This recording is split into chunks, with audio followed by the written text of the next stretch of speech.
Ladies and gentlemen, welcome to the number one sports podcast on the entire planet. I'm your host, Drake Tharp, and oh my gosh, dude, so much crap has happened in the last 48 hours. We have so much in store this episode. It is getting to the juicy time of the football season. College, there's a transfer today that broke the internet. Last episode I mentioned we were going to talk about Devonta Adams' best trade destinations. We'll get started right off the bat with that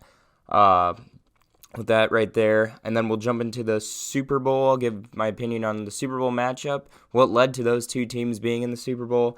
Then we'll hop into Joe Burrow.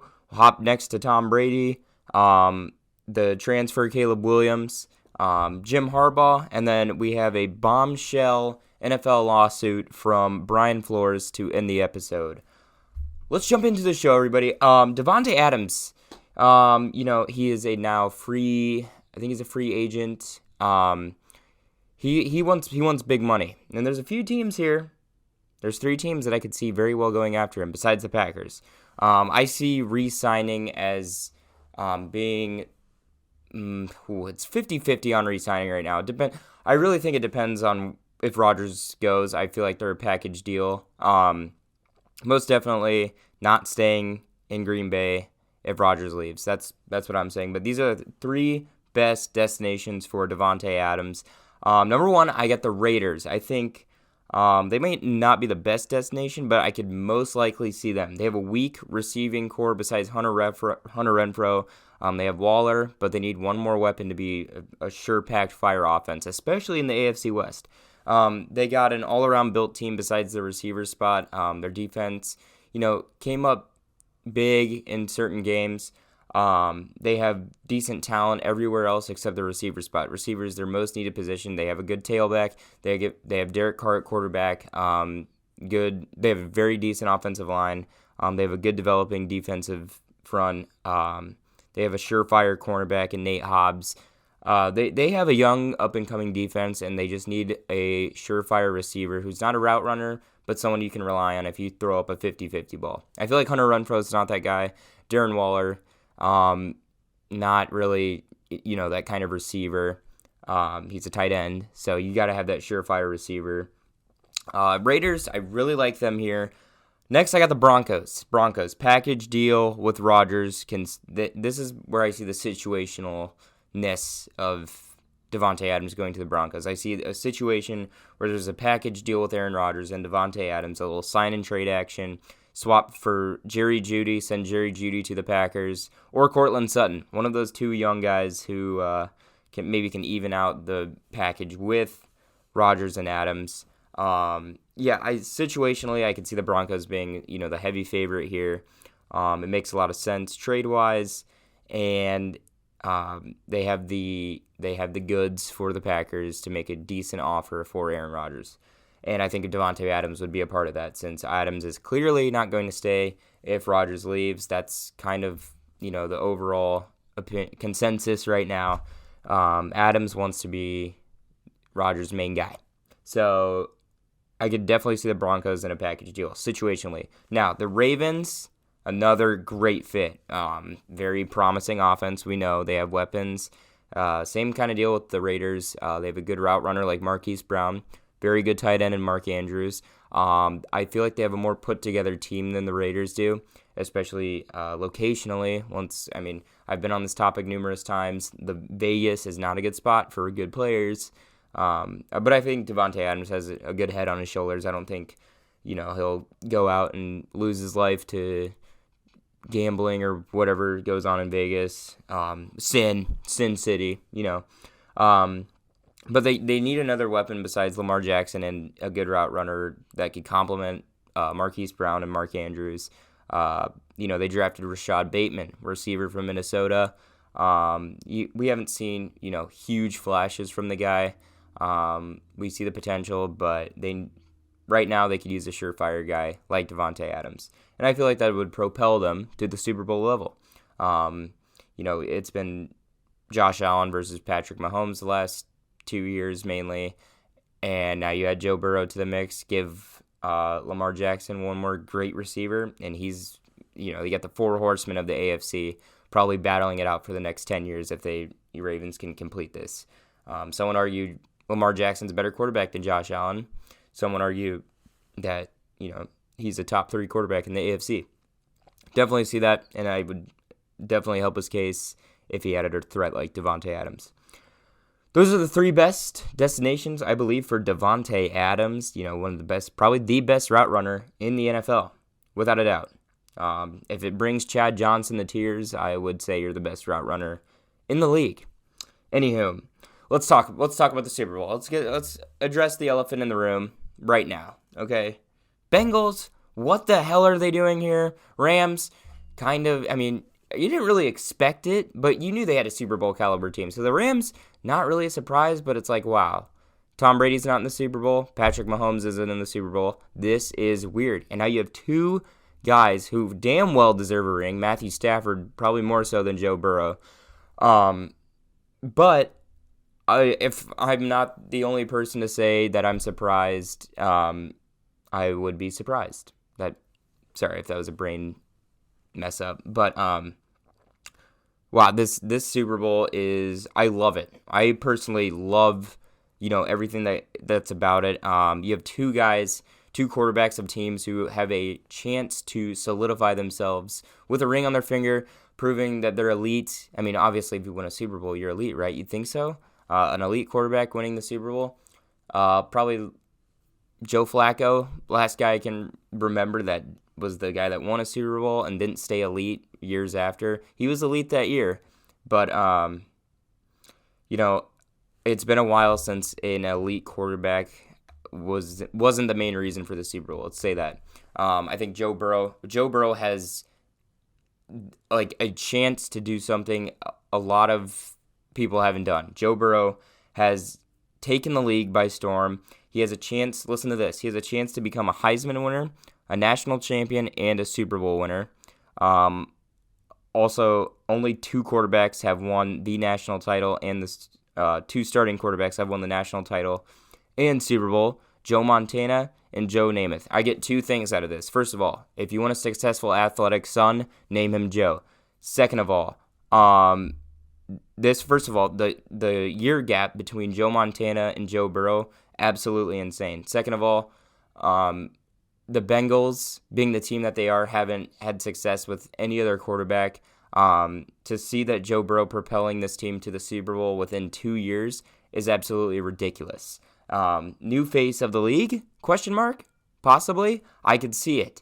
We all think, obviously Patrick Mahomes is going to be that guy for a while. After Brady's retirement now, let's not be dumb here. Brady was the face of football.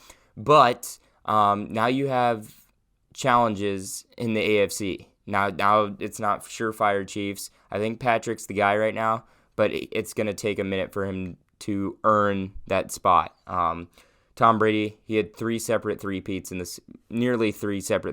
the Super Bowl. He went to another team and won another Super Bowl, all within a decade span. I really think he's the undisputed face of the NFL.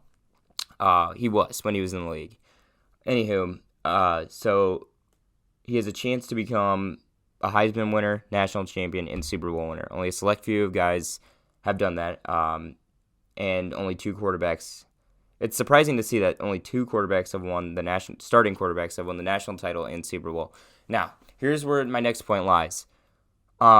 With the NFL playoffs, I went with the conservative answer. I went with Chiefs, Packers, Super Bowl. I think a lot of people did that. It's the favorite. It's the Vegas odds, etc.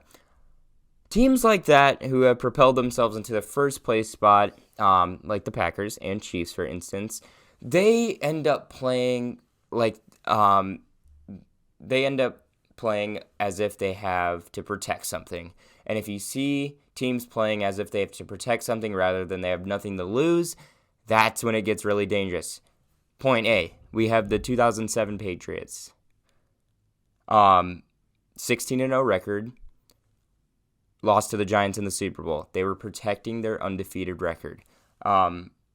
Their momentum kind of died out. It's good. I think it's better for a team to take losses early than protecting something and continue to lose momentum. That's when teams begin to play scared. We saw the Bengals catch absolute fire towards week 17 and week 18 of the regular season. That's when they propelled themselves as a lead, and they caught the momentum at the right time. With the Colts, I think if the Colts do what they did middle of the season with Jonathan Taylor running through everybody when they had one of the best defenses in football and then kind of died down towards the end of the season, they would have been in the Super Bowl if they played like they did middle of the season. Colts, for instance. Rams, I said myself, if their superstars jump up to the next caliber level, like, Von Miller, Odell Beckham, Aaron Donald, Jalen Ramsey, Matthew Stafford, Cooper Kupp, I can go on and on and on. They've all played like superstars, and it's all about them clicking. Schemes over teams, their superstars clicked. It's become a scheme, superstar, click session, if that makes sense. So, all in all, we'll see next year. We'll see the same thing. We'll see the teams with the best odds, Chiefs, Packers, depending on Rodgers if they're. We'll see the same, odds with teams being, kind of very same level football through the regular season, but they'll play elite. What I want my viewers to do next season for football is when they watch the NFL matchups, towards the end of the season, really pay attention to who catches fire, because that right there is where you can win money and predict, Super Bowl. I'm a rookie at this. I was just playing conservative here, trying to be, be Mr. Predictable. Yeah, and it didn't work, and it's because, same with the 49ers. They caught fire too. Anywho, that was kind of all over the place, but Joe Burrow really has something to do amazing. He really has the chance to do something amazing. Heisman winner, national champion, Super Bowl winner. Only two quarterbacks have won the national title and Super Bowl, Joe Montana and Joe Namath. Very older, last generation guys. Joe Burrow has a chance to become the face of the NFL if he does this, and if he can keep the Bengals franchise into a dynasty and maybe go head-to-head battles with Patrick Mahomes, the likes of Josh Allen, Lamar Jackson. We're seeing a new era of football, and it's going to be a lot more competitive than just the Brady Manning style of football that we've seen. It's going to be really fun. That leads to my next point. Tom Brady officially retired.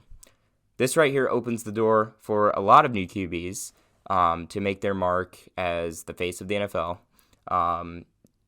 That's the big question mark. Who is it going to be? I think the favorite's Patrick Mahomes. But where I'm looking at is new QB opportunity for the Bucs. Now, this changes a lot of things in the draft upcoming. This changes a lot of things in free agency. I could see them sticking with Kyle Trask, who they drafted in the second round out of Florida. Aaron Rodgers, Baker Mayfield, I could see as well.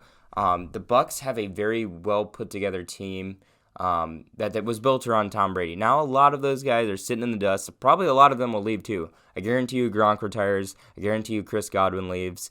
And the Bucs will be the epitome of poor again, like they were before Tom Brady came into the scene. But new QB opportunity for the Bucs where they look for the draft. I like Kyle Trask. He was a gunslinger at Florida. The guy can sling the ball like none other. So it's a lot. It opens a lot of questions. But Tom Brady's retired now. This is a new era of football, like I said. And the face of the league will always be a quarterback, most likely. But we've seen positions propel, like the running back this year. Jonathan Taylor jumped up in the MVP odds. I hope to see something different along those lines. I hope it's not another just dynamic quarterback who jumps as, MVP every year. I hope we see something different, different positions, etc. Like the running back or maybe like a middle linebacker. Kind of like with that MVP argument. Why does a quarterback always have to win MVP? I don't know. Kind of just rambling right now.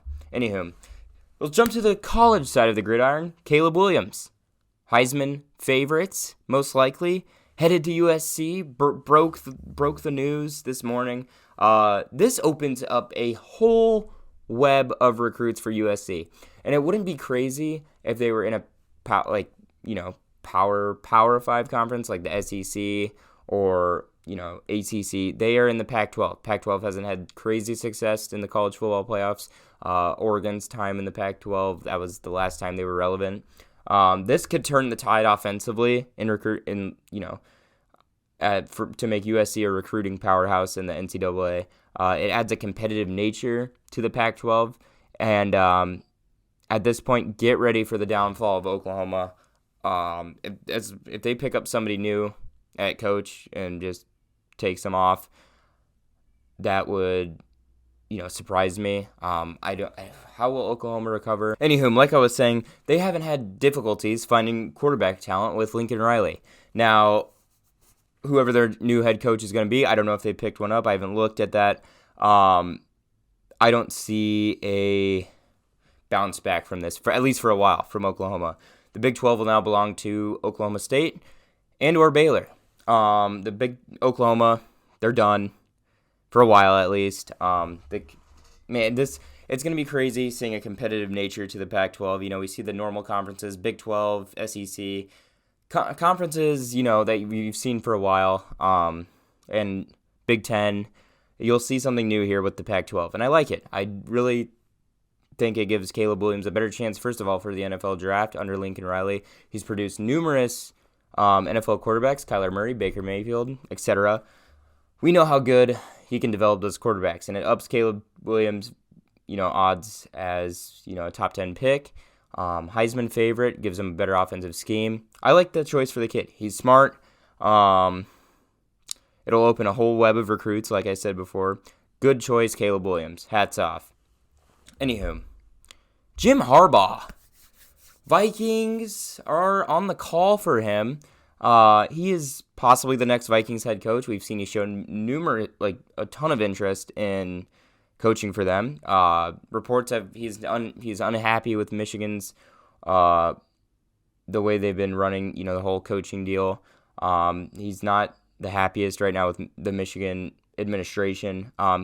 This is what I like about Jim Harbaugh. He's a true risk taker, and that's exactly what Minnesota needs. I think it's a perfect fit.